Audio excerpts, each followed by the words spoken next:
Si Mark, tahimik lang, pero sumisigaw ang gawa para tayo'y guminhawa.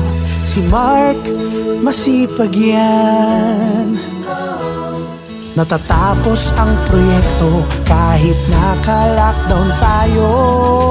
Kesa tumada, dinadaan sa gawa. Kesa pangako, tumutupad ng pangarap. Kesa mag-ingay, mapagkumbaba si Mark.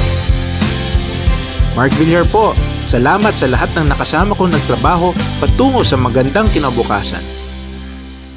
Mark Villar, hindi masalita, sumisigaw ang gawa.